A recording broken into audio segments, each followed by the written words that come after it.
Hello folks and welcome to F1 Live, your post-race show, coming to you live from the paddock here at Silverstone. Will Buxton with you as always, and I'm delighted to be joined by Billy Monger. Billy, can you make any sense of what we've just witnessed in the final laps of the British Grand Prix? I mean, that was absolutely crazy, to be honest. I mean, there was people that were pitting for tyres and coming through the field like Albon. There was people that were having their tyres fail and crossing the line like Lewis. It was up and down all over the place. It was completely...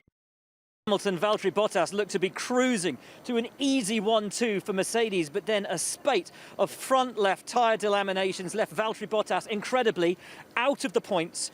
Lewis Hamilton on his last lap, his front left went. Max Verstappen had pitted to take on fresh tyres to try and secure the fastest lap, hunting down Lewis Hamilton, and Lewis somehow, with 3 wheels left on his car, takes the win. I mean, it was the most thrilling, unexpected end to today's race. Yeah, I mean, Lewis has won enough Grand Prix here on 4 wheels. The fact he can win them on 3 now, I mean, that's just taking the mick a bit, isn't it? It really is. And what if you're Max Verstappen? I mean, it's easy to look back and go, oh, they shouldn't have pitted, they should have left him out. That's looking at it with hindsight, though, isn't it? Yeah, it is. I mean, it was the right call for them at the right time. I mean, he went for the fastest lap, he had the gap. He was not expecting Lewis, his tyre to happen like that and it to delaminate, so definitely the right call, but they'll be kicking themselves. One guy who's had a great race today, in fact, he's had a great start to the season. Pierre Gasly, what a brilliant race today. Your move on Seb was phenomenal through Stowe.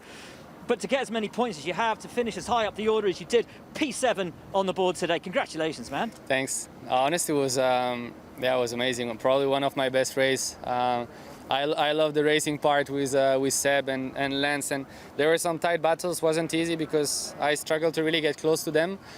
But yeah, as soon as I saw one opportunity, I was like, I need to make it work, and was tight from the inside. I don't know how it was from the outside, but yeah, it was tight, and I'm really happy we can come out with a couple of points.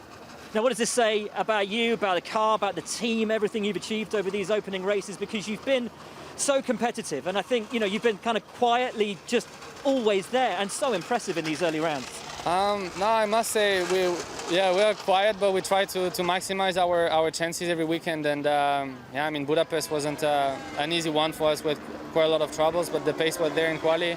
This weekend again, great quali, and in the race I was surprised to keep up with these guys, but yeah, I felt good with the car. I think we're making small step every weekend, and I think if we can still find a bit more, maybe we'll be able to fight with the Renault, and that will be great. Yeah. Now, we've just seen a replay of your move with Seb, obviously coming through Stowe.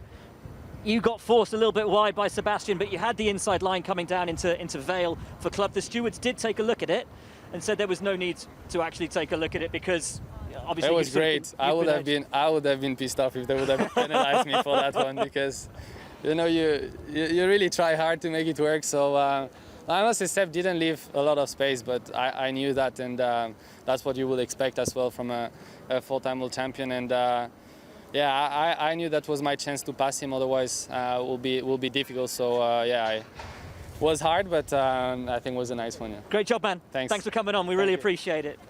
What a drive from Pierre Gasly today. Let's take a look, though, at the results, the unexpected results at the end of the British Grand Prix. Lewis Hamilton, your race winner. And it was looking for all the world like it was going to be a Mercedes 1-2. It wasn't. Max Verstappen came home in second. We haven't even mentioned the fact that Ferrari, with a car that didn't look at all competitive, have come home on the podium with Charles Leclerc. Daniel Ricciardo, brilliant in fourth for Renault. Lando Norris fifth for McLaren. Esteban Ocon sixth, then Gasly, who we just spoke to, seventh. Albon in eighth. We'll talk more about him in a moment. Lance Stroll, that's going to be a disappointing day for Lance Stroll, P9, in a car which could arguably have been on the podium. And 10th for Sebastian Vettel. Max Verstappen did get that point for fastest lap. May come as little consolation for the win. P11, Valtteri Bottas, that is going to hurt, Billy. We'll talk about that. George Russell, P12. Sainz 13th, Giovinazzi 14th, then Latifi, Grosjean, Raikkonen, Kvyat. A really interesting retirement from the race. Kevin Magnussen retired. Nico Hulkenberg didn't even make it onto the starting grid. Now, we're going to hear more about tyres a little bit later on, because Sam Collins, back in the studio with Rosanna Tennant, is going to talk to us all about that. For now, though, Billy, I want to look at the race itself. Ferrari. They'd taken all of the downforce off their car to look good in qualifying, to get the pace, to get the place that they needed.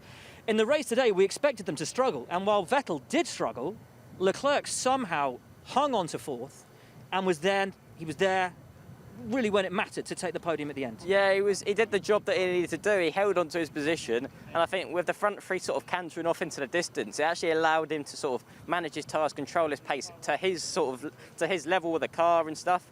Well, you have Sebastian, who's in the traffic. As soon as you've got less downforce than someone in front of you, and you're trying to catch him and hang on to him in the corners to pass him on the straights, makes it so tricky to manage tyres. And you just saw him towards the end of the race just fall off a cliff and drop right back. Very lucky, actually, that Romain Grosjean decided not to pit early, and because he didn't pit, he found himself out of position. I tell you what, Esteban, we've got a social distance, my man. You go over there by that. I was getting too close there. You're so excited, and I can see why. Man, what a race today. Brilliant job by the whole Thank team, you. especially you. You were so fighty towards the end. I got to ask, how good was the car underneath you guys today? Because unlike so many other teams, it started to come more and more to you the longer the race went on. Exactly. I mean, the car was awesome. I have to say, especially on those hard tires, I was very happy on those. I saw Lance was starting to, slow down, and I thought, my chance is going to come. And, to have a fight and pass the Racing Point, who were quicker than us since the beginning of the year, it's a great satisfaction.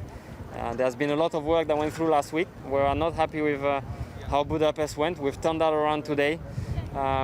Now I think what we can improve is qualifying again.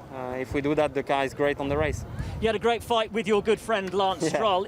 He got a black and white flag for it, though. He was a little bit naughty. He knows he can do that to me. Was that fun taking the fight to him? Yeah, he knows he can do that to me. That's the problem. He knows I'm a fair guy. But at some point, I'm going to go. He knows it as well. So it was good. We spoke in the race before. I said, I'm coming for you. Just sending it like that, and it came. So it was nice. Nice job. Thank you. Congratulations. Thanks for coming on the show. Thanks, Esteban. Lando Norris is right there. Come on in, Lando. It's okay. It's all being recorded. I think Tim's okayed it. Okay, I'm on. Hello, chap.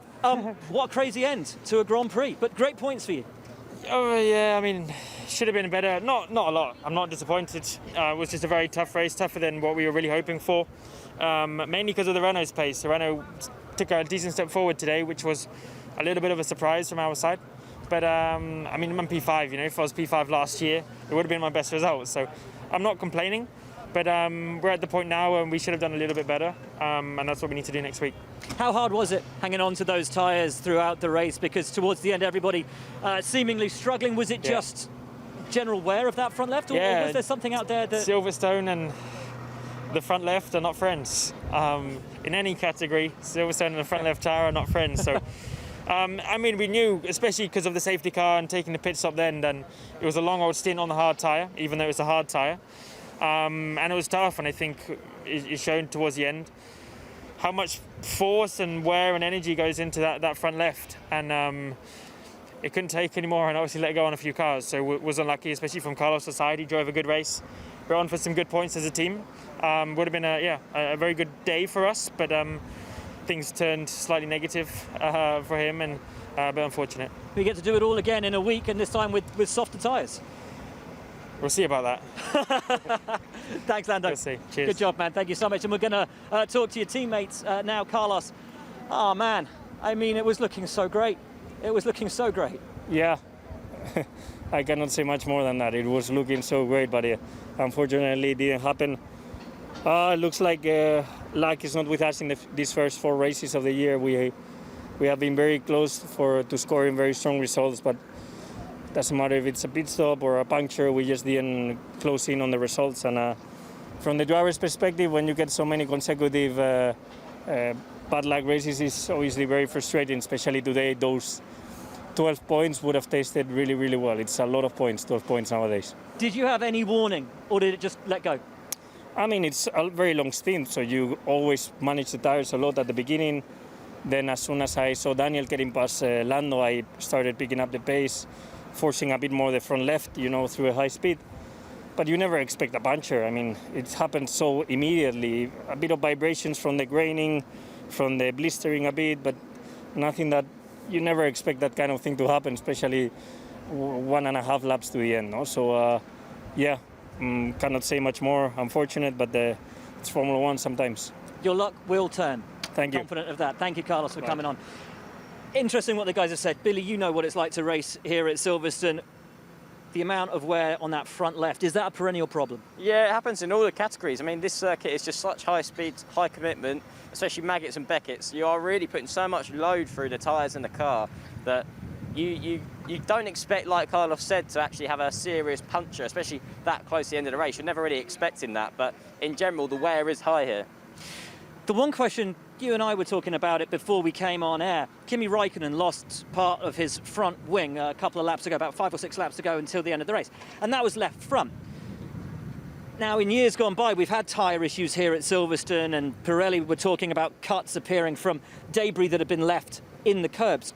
Do we think perhaps there might have been some debris left, some carbon shards perhaps in some curbing around here that would have caused all of those problems, because it was all in those last couple of laps and all on that front left? Yeah, I mean, it definitely could have been a possibility. We saw some like angles and footage of the main part of the front wing of Kimi Raikkonen that actually went off the circuit, but that's not to say, like you say, it won't lead shards or anything like that in the curbs.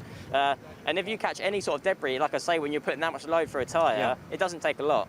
And particularly if those tyres have been on your car for, what, 40-odd laps, 35, 40-odd laps? Yeah, like Lando said, it's a long old stint that they went for today.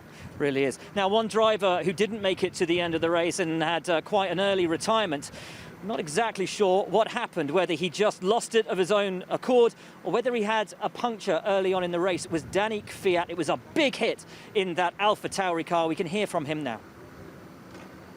Which would have been out of your hands. I still don't understand what happened. I was changing a lot of switches on the steering wheel and I got distracted, and the red curb just spun the car around completely. I didn't expect that, but I wasn't looking really on the track in that moment because we were having some issues with the car and I had to change a lot of parameters on the screen, and it was very, very distracting. Interesting to hear from Danny then that he's not really sure what happened. I know that the guys back in the studio have been looking at this in more depth. Rosanna, Sam, it's over to you guys. Thanks, Will. Yeah, Sam, what led to that crash for Daniil Kvyat? No one's really sure. Well, I was looking at it and I heard some of the people in the room I was in saying maybe the right rear tyre had gone down. So I went back downstairs and had a look at all the replays and tried to look at the onboard cameras, and there was some speculation the left front had lifted up a little bit from looking forwards, and it wasn't clear that it had.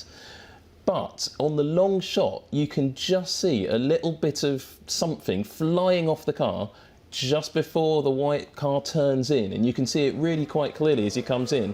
The car came back, and you can see when the car came back, and maybe the cover will come off, you can see the right rear tyre had deflated, and that tyre didn't hit the wall. So is this linked in any way to the other tyre failures that we've seen? Well, it happened at the highest G section of the track, and I'm wondering, I mean, the other failures were left fronts, but this was a right rear. I have a suspicion there may be an issue with the tyres here at Silverstone. Well, we can see the incident now. There he goes, flying across the gravel. A huge hit for Daniil Kvyat. And just before you saw him when he was coming through the corner, just at this point, as he's coming up the track, you'll see him just as he turns in. Now, look at the left front. Did it lift up ever so slightly before he touched the curb? Hard to say. I've watched it back 4 or 5 times and I can't make my mind up. But you definitely see something flying off the back of the car in the long shots.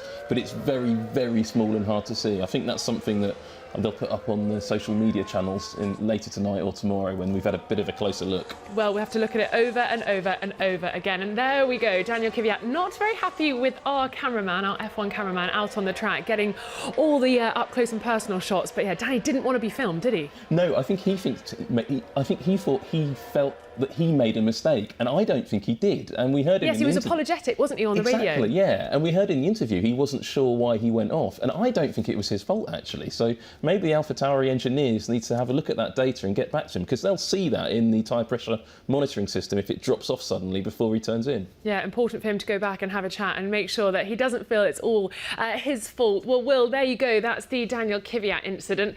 Potentially not Danny's fault, and maybe or maybe not linked to the other tyre failures we've seen throughout the, well, not throughout, but towards the end of the race.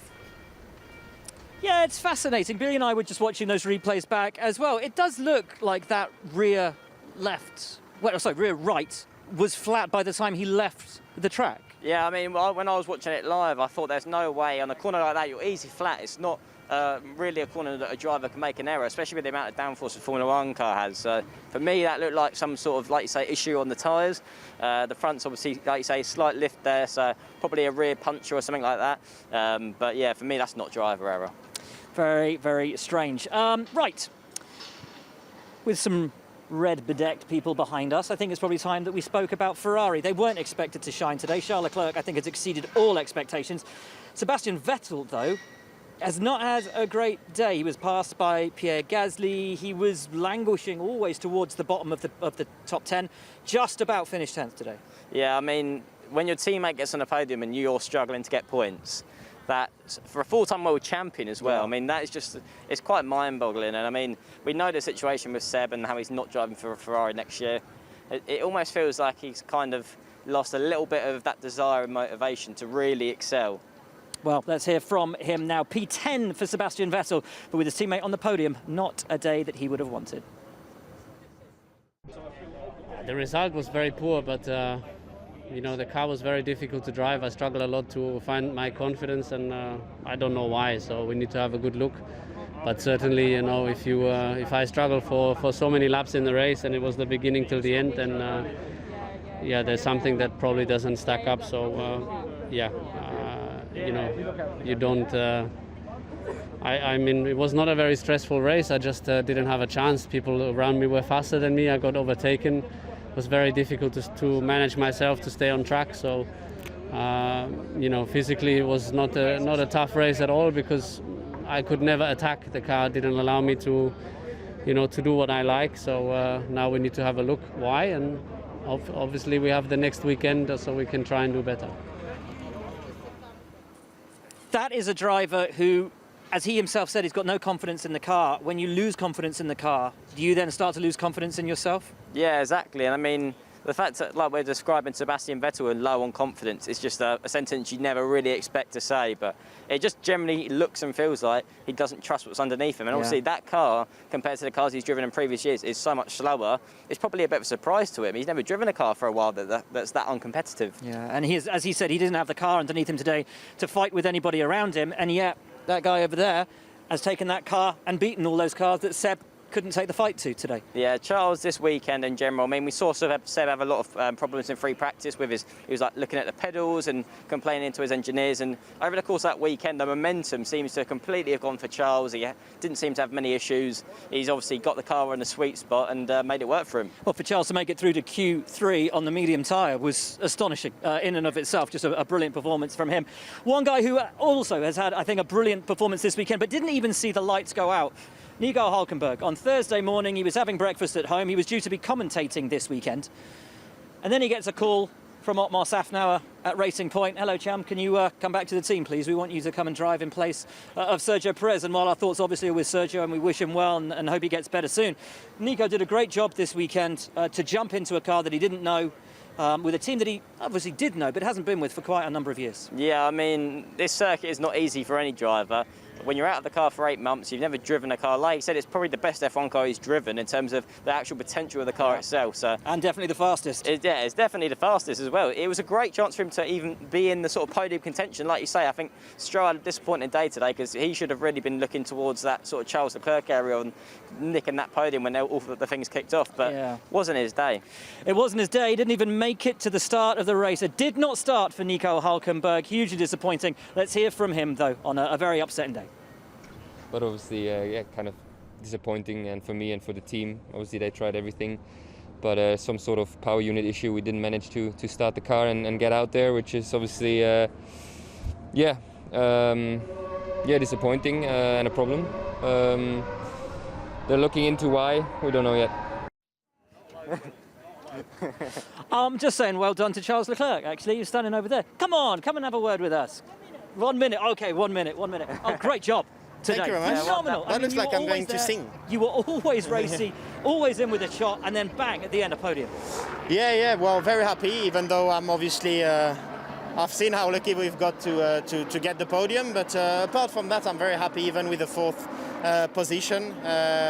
we made the best out of the weekend. Surely we don't want to be fighting for so long for fourth places, but on the other hand, we should be satisfied too when we maximized what the car is giving us at the moment. So we are struggling, but we are pushing hard to catch up. What is it about this weekend that you've been able to unlock with the car? Because we know it doesn't have the pace that it needs. We know it hasn't been to your style, and yet you managed to make it through to Q3 on the medium. You qualified fourth. You're on the podium. I mean, it's a phenomenal performance. Yeah, we are very happy too. We took quite a gamble before the weekend, especially with the downforce. We went very low downforce, so we gained quite a lot in the straights, but it was very tricky for tyre degradation. So we were more scared for the race pace than our quali pace. But yeah, it was a very nice surprise for both of it. We definitely did not expect to go through Q2 with a medium. We did not expect to start in P4 for the race, and we did not expect to keep our position during the race. So it's good surprises. Félicitations. It was absolutely brilliant. Well done. Grazie, Silvia. Thank you so much. Phenomenal. What a phenomenal job by that guy. He is really establishing himself as the lead driver at Ferrari by far. And next year when Carlos Sainz goes there, as much as he's performing well in that McLaren, he's got a job on his hands to keep Charles in check. Yeah, I mean, he's just so impressive. As I say, taking a car which we didn't expect to be even sort of top 5 competitive this weekend, and some sort of top 5 teams competitive, and he's put the thing on the podium. Now, one guy who has had a bit of a difficult weekend, we talk about team leaders. Max Verstappen as a team leader is a hard driver to get on terms with. Alex Albon struggled in qualifying, was racy today. It could have all been over on the first lap for him, contact with Kevin Magnussen, but he pulled it in, came home in 8th. Let's hear from him. Yeah, I think obviously we were a little fortunate with the punctures to get there, but yeah, it was an okay race. I think the penalty, yeah, it was 50-50 to me. It was Kevin went off the track, and we kind of the way he came on, there was a space there initially, and at that point I realised, okay, he doesn't see me, or the gap's closing very quickly, and I tried to get away from it, but at that closing speed it was just too much. And then obviously we had the damage, which was a shame. But the pace throughout the race wasn't too bad. Just obviously we had to do a lot this weekend. So P8, I mean, it's not what I want, but it's damage limitation. Body language, Billy, on Alex Albon there. What do you read off him? He just looks tired, he looks devastated, and he looks completely out of ideas. I mean, at the minute, things just really aren't going his way, and it's so frustrating to watch because I know how good Alex is, and it's just not working for him at the minute. Really disappointing day then for Alex Albon. Yes, he got points, but, you know, struggling all the way through the race. Now, there were a number of race incidents today. We just saw Romain Grosjean disappearing off to the steward to try and explain a couple of the moves that he put in. But you guys back at the studio, Rosanna and Sam, I know that you want to take a look at a couple of moments from today's Grand Prix. Thanks, Will. Yeah, we've been discussing Max Verstappen's pit stop towards the end of the race. Was that to protect against a failure like we saw on the other cars, or was that because he was going for fastest lap? What do you reckon? See, I'm not sure. I thought initially when he came in, because Bottas was already falling apart and it was clear that he'd got a problem, we'd heard on the radio that there was a McLaren with a problem, and Hamilton was a little way down the road, but when one car goes, they're so identical, it's likely the other one will go as well. And to see Verstappen coming in at that point, I was really shocked, because I was like, surely you're going to stay out, but just in case Hamilton's got the same problem, because you can win the race. And if he hadn't pitted, Verstappen would have won the race by some margin.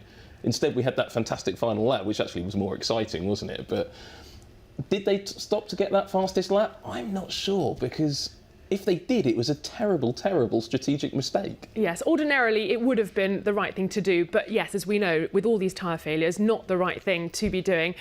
Let's talk about Romain Grosjean, causing quite a lot of problems with overtaking and not being overtaken. What was your viewpoint on those misdemeanours, should we say, of Romain? I think for the chairman of the GPDA to be making moves like that at the end of the straight is a little bit cheeky. I mean, nothing was outrageous, but it was just a little bit on the edge of, you know, what I think is really acceptable. And the stewards to be able to look at the steering traces, and as you can see from the McLaren on board, he squeezes that car a little bit tight. And you've got to think, he's got to be protecting that right rear tyre, because that front wing's quite sharp. And as you see him coming down the hanger straight, you just see every time he tries to move, he has a little bit of an attempt to move the McLaren off the track. And when Max Verstappen used to do that, he used to get in a lot of trouble. So, and you really heard Carlos Sainz actually finding it quite scary. It's obviously it's annoying when you want to make a move and a driver's getting in your way like that, but it's also very dangerous. It's over 300 kph. If they touch, I mean, that's an airplane crash, as certain people call it. It's a real mess if they touch, so it's really risky. And yeah, I think Grosjean's going to have some solid words being directed at him right now in the steward's office. Yes, and as you say, in the position he holds, not the sort of behaviour he wants to be delivering out on track. So, Will, there you go, a little wrap-up of some incidents for you. Romain Grosjean causing a little bit of trouble. And Max Verstappen, did he get it right? Did he get it wrong? Who will ever know? Sadly, not a win for him this afternoon. The benefit of hindsight. If ifs and buts were candy and nuts, we'd all have a Merry Christmas or something like that. Anyway, Billy, if you're on track and a driver puts on the kind of moves that Romain Grosjean did today, you'd want a word with him afterwards, wouldn't you? Especially if he's the chairman of the Grand Prix Drivers Association. Yeah, I mean, they wouldn't sit well with me, some of the defensive sort of moves that he was pulling off today. I mean, the rules are quite simple. You move once, you defend your position, you do it early enough so the person behind won't run into the back of you, which could have quite easily happened on a few occasions today. It was a bit cheeky for me. Yeah, I think that's putting it lightly. Now, one guy who is going to be devastated. He was the championship leader. He came into this weekend with a 5-point deficit to Lewis Hamilton, and in the course of 2 laps has now turned that into, well, not his fault at all, but he's now staring at a 30-point deficit in the World Championship. Is that World Championship over for Valtteri Bottas? Let's hear from him now. Of course, really disappointing and very unlucky. Also where I got the puncture, so I had to go around the whole lap. So not ideal, but we knew it's going to be a long stint with the hard tires. So yeah, of course I was trying to put pressure on Lewis, but towards the end I was starting to get more and more vibration. I reported that, and then at the end, you know, I had in my mind that who knows, there could be an issue. So yeah, of course I started to manage a bit, but it was just happened like this, so sudden, and I couldn't really predict it happening. So, I mean, yeah, not much more to say really. Poor old Valtteri. If it's not your day, it's not your day, and today definitely was not his day. Should we go back to the studio? Rosanna, what have you got for us? Yes, Will, come back to us. Poor Valtteri Bottas looking so disheartened by that. We have seen, as Will mentioned at the beginning of the show, tyre failures at Silverstone before. Back in 2013, several drivers having problems with tyres there. Here we are again in 2020. We will be back here again next weekend. What can Silverstone do if this is something to do with the curbs at the track? I don't think this is anything to do with the track other than the fact it's a high G track. And also, they can't really do very much with the curbs between now and Friday. So there's not very much time that Silverstone's got, but there's also not very much time that Pirelli have got to sort out that left front issue and potentially the right rear issue that we saw on the AlphaTauri. They are bringing different tyre compounds to the 70th anniversary Grand Prix, so that could move the problem away. But don't be confused about this. That was not a tyre wear issue, that was a tyre failure. And that puts it in the same category as we saw back in 2013 when Pirelli introduced those tyres with the metal belts that all failed in the British Grand Prix. Now, we were talking about this a lot before the race. Silverstone has this enormously high G section just there. You saw it where the AlphaTauri went off. Now, the G loadings through those corners at Maggots and Beckett's, the Mercedes are pulling 5.5 G, and the AlphaTauri, just at that high G point, turns in, and something failed on that car quite clearly. That wasn't a driver failure. And then you see in other situations, I don't think the Alfa Romeo here was really related to a tyre issue. I think the front wing was already broken. It just fell off at Maggots and Beckett's. But this is the key point here. When you're looking at Valtteri Bottas's tyres there, that tyre, you can see the whole outer section, the carcass has come off. And then also on the McLaren, exactly the same situation. The tyres look good there, but he's struggling already. He'd been on the radio to say that he'd got a vibration from that left front, and he thought that was just normal wear and tear, but it wasn't. This is a big problem with the car. So what will the teams be looking at come Friday next week during the practice sessions? Is there anything they can do to monitoring it from themselves? Yeah, they are. Each wheel has a tyre pressure monitoring system, and they will have seen something on that.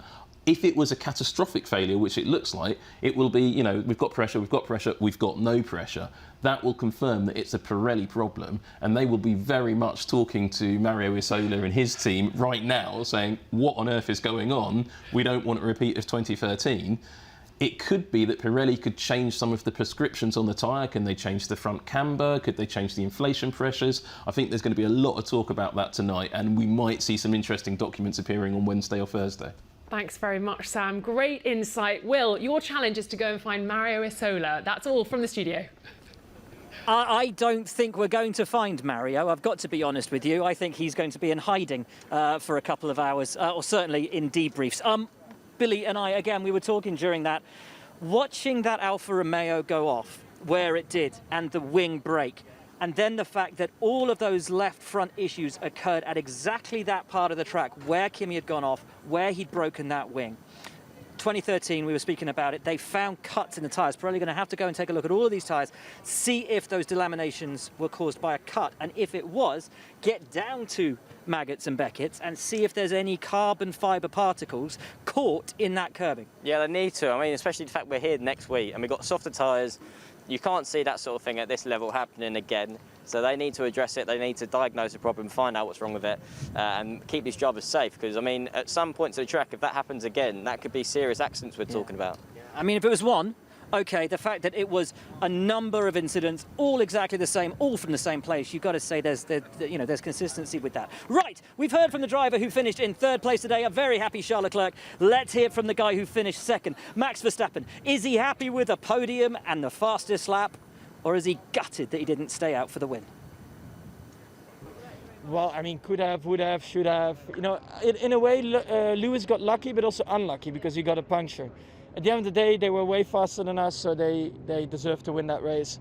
And I'm happy with second because I had a little present, of course, with Valtteri having a puncture, you know. So once he got a puncture, we were like, okay, well, we're going to just make sure that we are second. So we boxed, put new tires on, and do the fast lap. And then, yeah, in a way, yeah, it's unlucky. Then, of course, you lose it by 5 seconds because Lewis gets a puncture. But is that lucky or unlucky? I don't know. I'm happy with second today. Max continues saying, I don't know if I'm lucky or I don't think he can quite believe what happened in the last lap of the race there. I wouldn't be surprised. I mean, no one could have expected what happened. He made, like we say, we talked about it earlier, he made the right call for the right time, but he's got to be so gutted that with the pace that Mercedes have had all year, that this was an opportunity for him to win a race, and he might not get that the rest of the season. Absolutely. Now, we spoke about Valtteri Bottas earlier and how disappointed he will be to have sort of turned around that 5 point to a 30-point deficit. We look at the fortune, or misfortune, if you like, of Max Verstappen taking that wrong decision at the time for Valtteri. How does he recover from this? How does he recoup? Go to bed tonight? Does he just have to put it all out of his mind for next week? Well, I mean, if you're actually looking at qualifying and how that panned out for him yesterday, for the vast majority of this weekend, he had the edge on Lewis. But when it counted in Q3, Lewis pulled it out of the bag, like he usually does.